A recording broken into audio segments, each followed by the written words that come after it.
నమస్తే. నేను మీ కుప్ప పద్మిని. ఇన్నాళ్ళు మీ సపోర్ట్‌ని నాకందిస్తూ, మీ ప్రేమని నాకందిస్తున్న ప్రతి ఒక్కరికి కృతజ్ఞతలు. ఇప్పుడు చూడబోతున్న ఈ వీడియో కూడా ఖచ్చితంగా మీకు ఉపయోగపడుతుంది. లైక్, షేర్ అండ్ సబ్స్క్రైబ్ చేసి మీ ఇష్టాన్ని అలాగే మీ సపోర్ట్‌ని నాకందించండి. అలాగే ఈ వీడియో పట్ల మీ అభిప్రాయాన్ని కామెంట్ సెక్షన్‌లో కామెంట్ చేసి నాకు తెలియజేయండి. నమస్తే. నమస్తే. Welcome to our channel. నేను పద్మిని. ప్రస్తుతంతో పాటు ప్రముఖ ఆధ్యాత్మికవేత్త, వాస్తు జ్యోతిష పండితులు, లలిత ఉపాసకులు, వాస్తు జ్యోతిష శిక్షణ నిపుణులు బ్రహ్మశ్రీ నానాజీ పట్నాయక్ గారు మనతో పాటు ఉన్నారు. మాట్లాడతారు. సార్ నమస్తే సార్. శ్రీమాత్రే నమః. సార్ తన పేరు అజయ్. హ్మ్. సో మీరు లైవ్ లో మీ చేత జాతకం చెప్పించడం ఇదే మొట్టమొదటిసారి. యాహ్! అయితే జాతకం అనేది అసలు ఎలా చూస్తారు? మీరైతే మీ స్టైల్‌లో ఎలా చూస్తారు? అలాగే ఒక్కొక్కసారి వాళ్ళకి డేట్ ఆఫ్ బర్త్ లేకపోతే గనక ఎలా క్యాలిక్యులేట్ చేసుకుంటారు? పాస్‌ని గనక చెప్తే ఖచ్చితంగా క్యాలిక్యులేషన్ అనేది అవును. మ్యాచ్ అవుతూ ఉంటుంది. యాక్చువల్లీ మేము పాస్ట్ చెప్పడానికి కారణం కూడా ఇదే జాతకం నిర్ధారణ చేయడానికి. నిర్ధారణ చేయడానికి కూడా పాస్ చెప్తుంటారు. మీ చిన్నతనంలో ఇది జరిగిందా లేకపోతే అది అని. అవును. సో తన గురించి కూడా తను తెలుసుకోవాలనుకుంటున్నాడు సార్. ఒక్కసారి ఫస్ట్ ఆఫ్ చెప్తారా? ఆల్ ఏంటంటే తెలుసుకోవాలంటే date of birth time perfect గా ఉండాలి. హ్మ్. పర్ఫెక్ట్ గా లేకపోతే మనకి లగ్నం మారింది అనుకోండి, అది కంప్లీట్ గా పర్ఫెక్ట్ గా వెళ్ళిపోతుంది. మీ డేట్ ఆఫ్ బర్త్ కరెక్ట్ ఉంది కదా? పక్క ఒకసారి మీ డేట్ ఆఫ్ బర్త్ ఒకసారి చెప్పండి. మార్నింగ్ మార్నింగ్ 11 పుట్టిన ప్రదేశం ధర్మపురి. కరీంనగర్ సైడ్. అవును. మీది నక్షత్రం కనుక చూసుకుంటే అనురాధ నక్షత్రం 1వ పాదము, ఓకే. వృశ్చిక రాశి, కర్కాటక లగ్న జాతకం మీది. ప్రజెంట్ బుధుడు యొక్క మహాదశ నడుస్తుంది. ఈ బుధుడు మహాదశ నడిచేటప్పుడు సర్వసాధారణంగా మనిషి యొక్క ఆలోచన ఎలా ఉంటుందని చెప్పి నేను మీకు కొన్ని పాస్ట్ అడుగుతా, అంటే మీ జాతకం ఇది కరెక్టా కాదా రెక్టిఫై చేసుకోవడానికి. ఓకే. మీకు బుధుడు వ్యాపారానికి కారకుడు. ప్రజెంట్ ఏంటంటే మీకు వ్యాపారం చేయాలనే ఆలోచన పెరుగుతూ ఉంటాయి. Is it correct or not? ఇక మిగతావి మీకు పాస్ట్వి కొన్ని నేను మీకు అడుగుతాను, ఒక 2, 3 అడగొచ్చు, ఎక్కువ అడగొచ్చు, తక్కువ అడగొచ్చు. మీ జాతకంలో ఏంటంటే ఫస్ట్ ఆఫ్ ఆల్ మీ ఏజ్ ఎగ్జాక్ట్లీగా 4 సంవత్సరాల నుంచి 6.5 సంవత్సరాల మధ్యలో బ్రీతింగ్ రిలేటెడ్ ఇష్యూస్ కానీ మీకు లేదా మీ బ్రదర్స్కి హెల్త్ ఇష్యూస్ వచ్చాయి. వచ్చే రాలేదు చెప్పండి, పక్కా చెప్పండి. అవి వస్తే వచ్చింది, లేకపోతే లేదని చెప్పేసాను, నో ప్రాబ్లం. పక్క అంటే అప్పుడు చిన్నప్పుడు కదా సార్, గుర్తు గుర్తు చేసుకొని కొంచెం టైం పడుతుంది. Right right okay. కానీ వచ్చాయి. ఇది మీకు మరి తెలుసో తెలీదో ఈ విషయం, నేను మిమ్మల్ని అడుగుతాను. Hmm.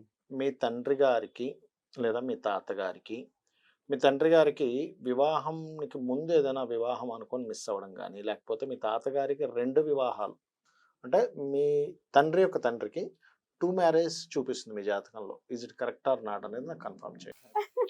కరెక్ట్ అవునా సార్? తాత జాతకం ఎట్లా చెప్తున్నారు? తెలుస్తుందండి. అంటే మా ఇక్కడ మనం ఏం తాతకి- చేస్తామంటే మా తాతగారికి ఇద్దరు ఇద్దరు భార్యలు. ఇద్దరు భార్యలు. ఎందుకంటే దీన్ని మనం ఆస్ట్రాలజీలో 4వ స్థానం అని ఉంటుందండి.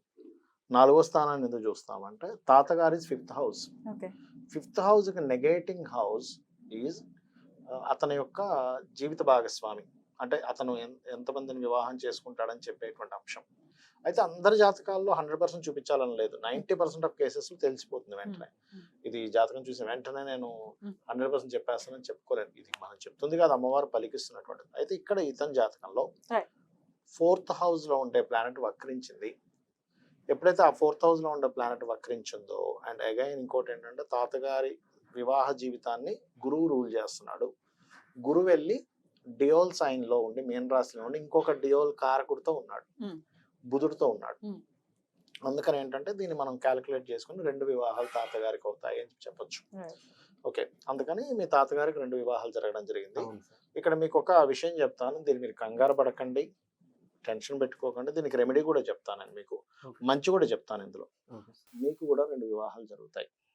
It's true. అయితే దీన్ని ఎలా తప్పించుకోవాలో కూడా చెప్తాను. మీరు వివాహానికి ముందు అర్క వివాహము అంటారు, అంటే జిల్లేడు మొక్కకు వివాహం చేస్తారు. అది చేసుకొని దాని తర్వాత వివాహం చేసుకోవాలి. మీకు వివాహం ఎలాంటి అమ్మాయి వస్తుంది అంటే గవర్నమెంట్ ఎంప్లాయ్, నిజంగా గవర్నమెంట్ ఎంప్లాయ్ వస్తుంది, లేదా డిగ్నిఫైడ్ నేచర్ ఉన్న అమ్మాయి వస్తుంది. కొంచెం స్ట్రాంగ్గానే ఉంటుంది అమ్మాయి, అల్లాటప్ప అమ్మాయి అని రాదు. It's very clear. అది చాలా స్పష్టంగా చూపిస్తుంది మీ జన్మజాతకంలో.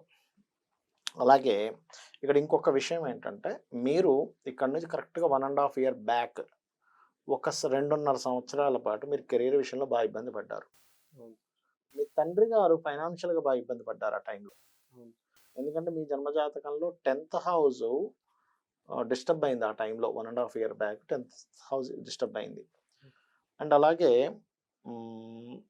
మీ తల్లి గారికి చిన్నప్పుడు కానీ ఎప్పుడైనా మిస్క్యారేజ్ అవ్వడం కానీ, లేకపోతే ఎవరైనా సంతానం పుట్టి మరణించడం కానీ ఇది జరిగింది అని చూపిస్తుంది మీ జాతకంలో. అవును. చిన్నప్పుడు మరణించారా, పెద్ద అయ్యాక మరణించారా అనేది నాకు కన్ఫర్మ్ చేయండి. పెద్ద అయ్యాక మరణించారు, చిన్నప్పుడు అయితే ఏం కాలేదు. ఫైన్. అంటే ఎందుకంటే మీ జన్మజాతకంలో సిబ్లింగ్ మరణ యోగం ఉంది. అట్ ఏ సేమ్ టైం మీకు ఎవరైనా క్లోజ్ ఫ్రెండ్స్ కావచ్చు, జస్ట్ ఫ్రెండ్ కావచ్చు, వాళ్ళు చనిపోవడం కూడా మీకు జరిగింది మీ లైఫ్లో. అయితే ఇవన్నీ మీకు పాస్ట్ సంబంధించిన చెప్పాను. అవును సార్. మీకు జాతకంలో మంచి ధనయోగం ఉందండి, అద్భుతమైన ధనయోగం ఉంది, కోట్లు సంపాదించే ధనయోగం ఉంది మీ జాతకంలో. బట్ బ్లాక్ అయింది ఇక్కడ. మనం ఇందాక కొన్ని ఎపిసోడ్లు బ్లాక్డ్ భాగ్య చక్ర అంటాం. ఇది కూడా బ్లాక్డ్ భాగ్య చక్ర చార్ట్ అంటారు దీన్ని యాక్చువల్ గా. సో ఈ బ్లాక్డ్ భాగ్య చక్రాన్ని మనం ఎట్లా ఓపెన్ చేసుకోవాలనేది జ్యోతిష్ శాస్త్రం, గుర్తుపెట్టుకోండి ఎప్పుడు కూడా. ఇప్పుడు అంటే సింపుల్ ఎగ్జాంపుల్ ఇప్పుడు చెప్తాను చూడండి. మనం ఏదైనా ఒక పని చేస్తున్నాము, ఆ పని చేస్తున్నటువంటిది ఏదో కారణం చేత ఆగిపోయింది. అంటే సింపుల్ ఎగ్జాంపుల్, ఒక కన్స్ట్రక్షన్ చేస్తున్నాం, పక్కింటి వాళ్ళు లేకపోతే ఎవరో మున్సిపాలిటీ వాళ్ళు వచ్చి దాన్ని ఆపేశారు. అప్పుడు మనం ఏం చేస్తాం, వెళ్ళి బాబు ఎందుకు ఆపారు, నా పర్మిషన్స్ ఉన్నాయి, వాళ్ళతో మాట్లాడుకోవడమో లేకపోతే ఇంకో పర్మిషన్ తీసుకోమో, దానికి ఫైన్ కట్టడమో చేస్తాం. సింపుల్ గా. అలాగే బ్లాక్డ్ భాగ్య చక్ర అయింది. సో ఈయన గతంలో రకరకాల వ్యాపారాలు కూడా చేశారు మీరు కదా. ఎప్పుడు వ్యాపారం చేయాలనే దృక్పథము, రకరకాల వ్యాపారాలు చేయడం, దానిలో కలిసి రాకపోవడం జరిగింది మీకు క్లియర్ గా. యాక్చువల్లీ నేను నా ఇప్పటి నుంచి కాదు సార్, చిన్నప్పటి నుంచి ఆల్మోస్ట్ మీకు ఊహ వచ్చినప్పటి నుంచి. అవును సార్, ఆల్మోస్ట్ నాకు ఊహ అప్పటి నుంచి నాకు ఒకటే సార్, నేను జాబ్ చేయను, వ్యాపారం చేయాలి. జాబ్ చేయాల్సి వచ్చింది. కానీ ఒక 1.5 years 2 years అవుతుంది.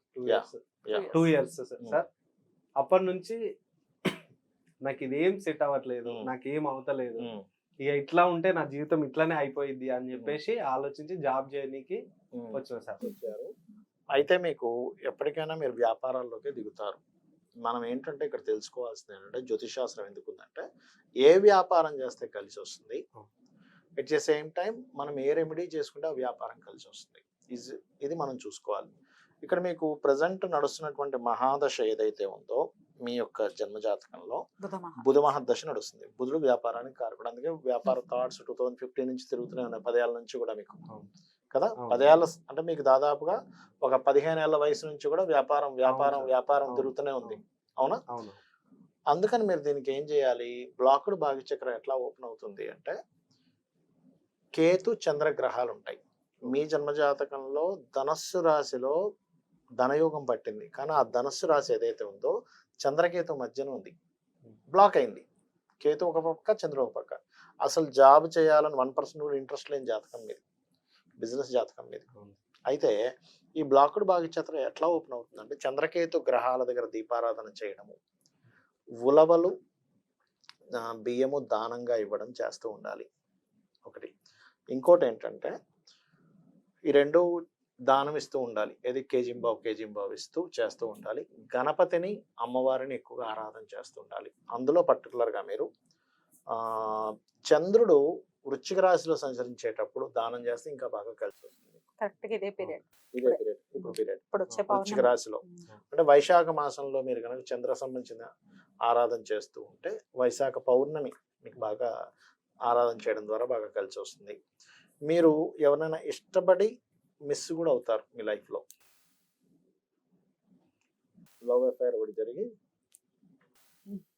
బ్రేకప్ అవుతుంది మీ జాతకంలో. కొంత గొడవ కూడా అవుతుంది, దాంట్లో ఒక ఫ్రెండ్ వల్ల ఏదైనా గొడవ కూడా జరుగుతుంది ఆ విషయంలో, అది కూడా ఉంది మీ జాతకంలో. రైట్. అయితే ఇక్కడ పాయింట్ ఏంటంటే, ఎప్పుడైనా సరే ఇప్పుడు మీ ఏజ్కి ఒక 25 ఏళ్ళ వయసుకి గ్రోత్ అవుతానా లేదా అనేది లాగుతూ ఉంటుంది. కాబట్టి 100% గ్రోత్ ఉంది. కాబట్టి ఈ బ్లాక్డ్ భాగ్య చక్రాన్ని మీరు క్లియర్ చేసుకోగలగాలి. వివాహం విషయంలో మాత్రం ఇది చేసుకోండి. సంతానం విషయంలో కూడా మీ జాతకంలో, అంటే ఇవన్నీ ఎందుకు చెప్తామంటే జాగ్రత్తలు తీసుకోవడం మిమ్మల్ని భయపెట్టడానికి కాదు. కొంచెం మీ జీవిత భాగస్వామి మిస్క్యారేజ్ అవుతుంది. ఫస్ట్ మిస్క్యారేజ్ అయ్యి తర్వాత సంతానం కలుగుతారు. దాని విషయంలో మీకు అలాంటివి జరగకుండా ఉండాలంటే విష్ణువుని ఎక్కువగా ఆరాధించాలి. మీరు నిత్యము ఎంత విష్ణు ఆరాధన చేసుకుంటుంటే అంత బాగుంటుంది. మీ లైఫ్లో మీరు కంప్లీట్గా సెటిల్మెంట్ అనేటువంటిది అసలు ఎప్పుడు జరుగుతుంది ఏమిటి అంటే సెటిల్మెంట్ ఇది నడుస్తుంది ప్రజెంట్ చెప్పాలంటే అందులో ఎటువంటి డౌట్ లేదు. ఈ సంవత్సరం ఇంకొంచెం గ్రోత్ అనేటువంటిది ఉంది. కాకపోతే నేను ఇందాక చెప్పినట్టుగా వివాహం విషయం ఒకటి ఈ పర్టికులర్గా జాగ్రత్తలు తీసుకోవాలి. ఈ బ్లాక్డ్ భాగ్య చక్రాన్ని మీరు కనుక క్లియర్ చేసుకోగలిగితే మంచి టాప్ పొజిషన్లోకి వెళ్ళే యోగం ఉంది. వ్యాపార పరంగా ఏ వ్యాపారం కలిసి వస్తుంది? వీళ్ళకి ఏ వ్యాపారం కలిసి వస్తుందంటే ఒకటి రియల్ ఎస్టేట్, ఏదైనా ట్రైనింగ్ సెంటర్స్ పెట్టుకోవడం. ఈ కెమెరా ఫీల్డ్లో కూడా కొంచెం డెవలప్ చేసుకుంటే మీరు ఎట్లాగో కెమెరామెన్ కాబట్టి దాని ద్వారా కూడా మీకు యోగం ఉంది. Because of Venus is in 11th house, లగ్నంలో రాహు ఉన్నాడు, షాడో ప్లానెట్ రాహు అంటే. సో దాన్ని ఎట్లాగా మనం అందంగా ఎలా చూపించాలనేటువంటి కారకుడు శుక్రుడు ఓన్ హౌస్లో ఉన్నాడు మీకు. సో శుక్రుడు ఓన్ హౌస్లో ఉండడం, లగ్నంలో రాహు ఉండడం. రాహు ఏంటంటే ఒక ఫిలిం తీసిన తర్వాత ఎట్లా కనిపిస్తుంది, ఇమాజినేషన్ ఎలా కనిపిస్తుంది అని ఒక తెలుస్తుంది, అవుట్పుట్ ఎట్లా వస్తుందని చెప్పేది రాహు. సో లగ్నంలో రాహు ఉన్నందుకు ఆ నాలెడ్జ్ మీకు చాలా ఈజీగా వచ్చేసింది చెప్పాలంటే. ఎక్కువ కష్టపడకుండా వచ్చింది మీకు చెప్పాలంటే రాహు కదా. చాలా మంది ఎక్కువ కష్టపడాల్సి వస్తుంది, చాలా ఈజీగా రావచ్చు మీకు. అసలు ఈ ప్రొఫెషన్ సంబంధం లేకుండా టక్కన వచ్చేసింది చెప్పాలంటే. అసలు ఈ ప్రొఫెషన్ సంబంధం లేకుండా వచ్చింది. యాక్చువల్లీ ఎప్పుడు స్టార్ట్ అయింది తెలుసా సార్, నేను స్కూల్లో ఉన్నప్పుడు మేమంతా మేబీ నేను అప్పుడు 9th 8th సార్, మేమంతా టూర్కి వెళ్ళాం. ఓకే, మా సారు, మా హిస్టరీ సారు కెమెరా తీసుకొచ్చి చేతిలో పెట్టి ఇదంతా షూట్ చేయమని మీకు చేసేసావా? మొత్తం చేసేసారు. అందంగా వచ్చింది మళ్ళీ అది. Rahu impact Rahu impact. లగ్నంలో రాహు ఉన్నప్పుడు ఏంటంటే లగ్నాన్ని రాహు రూల్ చేస్తున్నాడు. రూల్ చేస్తున్నప్పుడు ఏంటి, మనకు తెలియకుండానే ఆ ఎనర్జీని ఇస్తాడు. అలాగే ఇక్కడ ధనాన్ని రూల్ చేసేటువంటి గ్రహం కూడా ఇక్కడ పర్టికులర్గా మనకి పేరుకి రవైనప్పటికీ కూడా అది గురువుకి అందించాడు. అందుకని వాటి ద్వారా ధనయోగం రావడము. జీవిత భాగస్వామి ఖచ్చితంగా గవర్నమెంట్ రిలేటెడ్ వీటిల్లో ఉండేటువంటి అమ్మాయి, ఒక మంచి పొజిషన్లో ఉన్న అమ్మాయి, డిగ్నిఫైడ్గా ఉండే అమ్మాయి వస్తుంది అమ్మాయి మీకు ఖచ్చితంగా, అందులో ఎటువంటి డౌట్ లేదు. అండ్ ఇక్కడ ఒకటే గుర్తుపెట్టుకోండి, మీ జాతక చక్రంలో ఇలా చెప్తూ వెళ్తుంటే ఇంకా చాలా విషయాలు ఉంటాయి.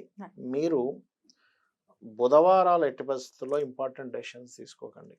బుధవారం ఈజ్ మోస్ట్ డేంజరస్. మీకు పచ్చ ధరించకండి దయచేసి, పచ్చ అనేది ధరించకూడదు. బుధవారం ఇంపార్టెంట్ డెసిషన్స్ తీసుకోకూడదు. అండ్ శనివారం పర్టికులర్గా కెరీర్ రిలేటెడ్ సంబంధించిన డెసిషన్స్ తీసుకోకూడదు.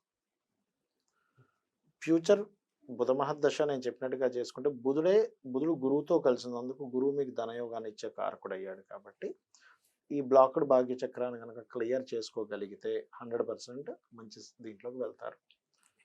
ఇది మెయిన్గా గుర్తుపెట్టుకోండి. ఇట్లా ఇంకా చాలా ఉంటాయండి చెప్పాలంటే, ఇంకా ఫ్యూచర్ చెప్పుకుంటే వెళ్తే ఒక అరగంట సేపు 20 నిమిషాలు చెప్పొచ్చు. టూకీగా చెప్పారు కాబట్టి టూకీగా నేను మీకు చెప్పడం జరిగింది. Thank you sir. Are you happy? చాలా సార్ చెప్పడం ఫస్ట్ టైం. అమేజింగ్ సార్, చాలా చాలా బ్యూటిఫుల్ గా ఎక్స్ప్లెయిన్ చేశారు. పాస్ట్ ని క్యాలిక్యులేట్ చేసిన విధానం కూడా అద్భుతం. అంటే తాతగారికి 2 వివాహాలు అయినది అన్నది మాత్రం నెక్స్ట్ లెవెల్. ఇప్పుడు మనం ఏంటంటే అష్టమ స్థానం పాడైంది అనుకోండి, ఉదాహరణకి తండ్రికి 2 వివాహాలు అవుతాయి. 4th హౌస్ పాడైంది, డియోల్ రిలేటెడ్ కనెక్టివిటీ వచ్చింది, తాతగారికి 2 వివాహాలు అవుతాయి. ఈ జాతకుడికి 12వ స్థానం పాడైంది, ఈ జాతకుడికి 2. అంటే ఇక్కడ ఏంటంటే 12+7 2 కనెక్ట్ అయ్యి డియోల్స్ అయిన కనెక్ట్ అవ్వాలి, అప్పుడే 2వ వివాహం చెప్పాలి. లేకపోతే ఏమవుతుందంటే అఫైర్స్ లోకి వెళ్తుంది కానీ ఖచ్చితంగా పెళ్ళి అవ్వాలని రూల్ లేదు. అట్లా కొంచెం ఈ రాబోయే 11 months కొంచెం వాహనం మీద వెళ్ళేటప్పుడు స్లోగా వెళ్ళండి. కొంచెం మీరు గమనించండి, 5-6 నెలల నుంచి కొంచెం వాహన సంబంధంగా ఇబ్బంది చూపిస్తుంది మీకు. కొంచెం జాగ్రత్తగా ఉండాలి మీరు ఒక రాబోయే 11 months. మీరు ఏం లేదు, మీరు ఎప్పుడు కూడా నిత్యము ఒకటే గుర్తుపెట్టుకోండి, విష్ణువుని ఆరాధించడము, పెసలు దానంగా ఇవ్వడము, ఉలవలు దానంగా ఇవ్వడం, బియ్యం దానంగా ఇవ్వడమే మీ బ్లాక్డ్ భాగ్య చక్రాన్ని క్లియర్ చేస్తుంది. ఇది తెలియకే చాలా మంది ఇబ్బంది పడుతుంటారు, తెలిస్తే అక్కడ నుంచి క్లియర్ అవుతుంది. ఎప్పుడెప్పుడు ఇమ్మంటారు? బుధవారము, మంగళవారము, సోమవారం. ఎన్నాళ్ళకు ఒకసారి ఇమ్మంటారు? ఎవ్రీ వీక్ ఒక 7 weeks ఇచ్చిన తర్వాత ఎవ్రీ 2-3 months ఒకసారి ఇస్తే. Thank you sir. నమస్తే సార్. శ్రీమాత్రే నమః. మీరు జయ గురుదత్త, శ్రీ గురుదత్త అనుకుంటూ ఉండండి ఎప్పుడు. ధనయోగాన్ని ఇచ్చే మంత్రం మీకు అది.